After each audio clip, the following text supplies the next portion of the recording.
$2.5 billion. Cash. That is what Microsoft wired to one man for a game he built in 1 week. He wasn't a billionaire. He wasn't a tech mogul. He was a programmer working a regular job who spent his evenings building something just to see if it would work. Today, that game has generated an estimated $4.2 billion in lifetime revenue, and a single movie based on it just crossed $961 million at the global box office. We are not here to talk about blocks. We are here to audit the money. Let's open the books. Welcome to Money and Numbers. We ignore the noise. We audit the math. Before we touch the billions, we need to understand just how absurd this story actually is, because this is not a story about a tech company. This is a story about one man in a bedroom. His name is Markus Persson, known to the world as Notch. In 2009, Notch was a programmer at a company called King, the same company that would later build Candy Crush. He was not a founder, not a CEO, just an employee, writing code. But in his spare time, he had an idea. A simple, blocky sandbox game where you could build anything, break anything, survive anything. He called it Minecraft. He built the first version in roughly 1 week. It was unfinished. It was rough. And he uploaded it to the internet and charged 15 euros per download, about $18, before it was even close to complete. No publisher, no marketing budget, no advertising, just a link on a gaming forum. In year 1, he sold 20,000 copies. By year 2, he was selling 20,000 copies every single day, not per month, not per week, every single day. And the world hadn't seen anything yet. Now let's audit exactly how a $15 game generates $4.2 billion. Because Minecraft's business model is more sophisticated than most people realize. Let's build the ledger. Revenue stream 1, game sales. Minecraft has sold over 300 million copies across every platform. PC console, mobile, tablet, making it the single best-selling video game in the entire history of gaming. At an average price of $20 to $30 per copy. That's billions in pure sales revenue alone. To put that in perspective, if every copy sold was a single dollar bill, the stack of cash would reach the International Space Station. And back. Revenue stream 2, the Minecraft marketplace. This is where Microsoft's genius really shows. Inside the game, players can buy skins, worlds, mini-games, and add-ons created by independent developers. Microsoft takes a cut of every single transaction.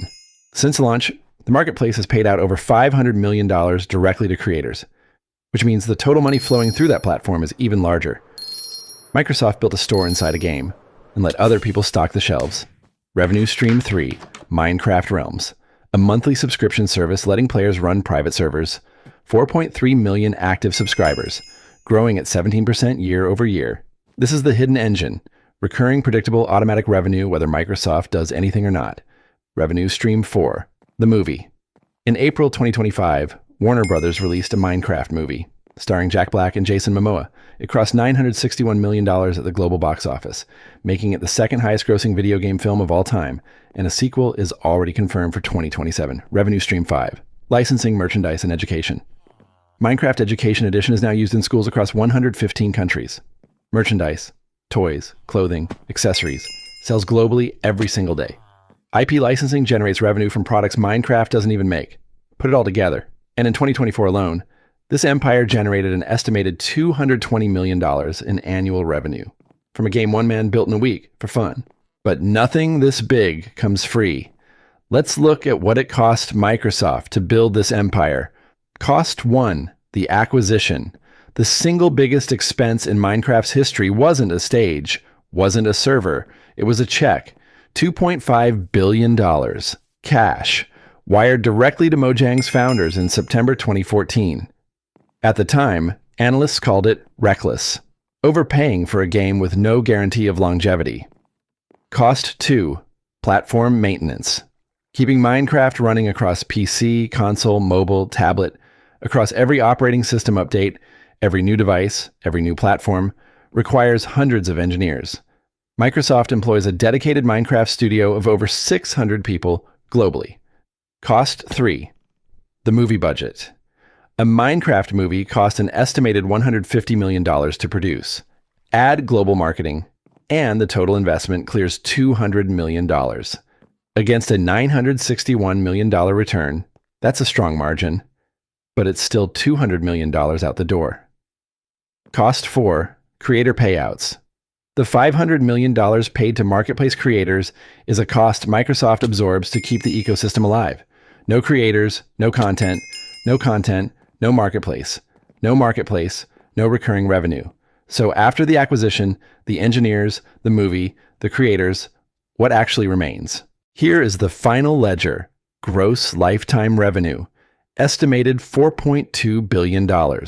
Total acquisition and operational costs. Substantial, but front-loaded. Annual revenue in 2024 alone, $220 million. Annual operating costs, estimated $80 to $100 million, leaving an estimated annual net of $120 to $140 million every year on autopilot from a game that is now 17 years old. And here's the number that should make every executive at every company rethink what they consider overpaying. Microsoft paid $2.5 billion in 2014.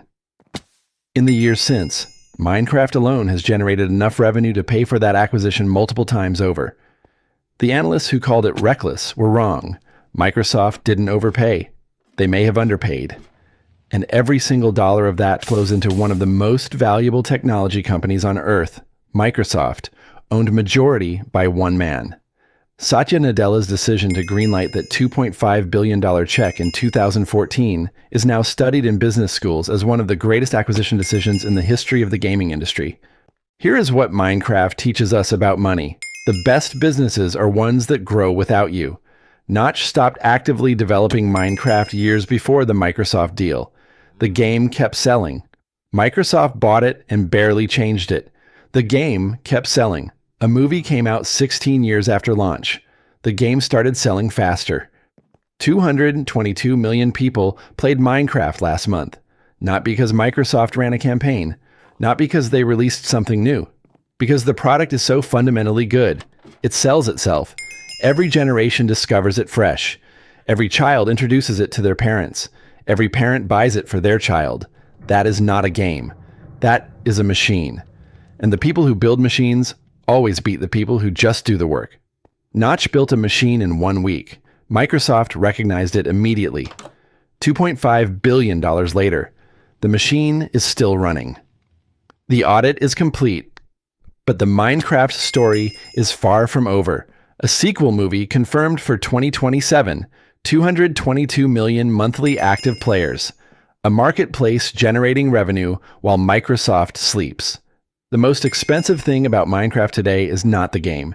It is the $2.5 billion decision that everyone laughed at in 2014. Nobody is laughing now. Here's your question. Did you ever buy a copy of Minecraft? You helped build a $4.2 billion empire. Was it worth your $20? Tell us in the comments. If you want the numbers behind the world's biggest empires, you know what to do. The ledger is closed. I'll see you at the next audit.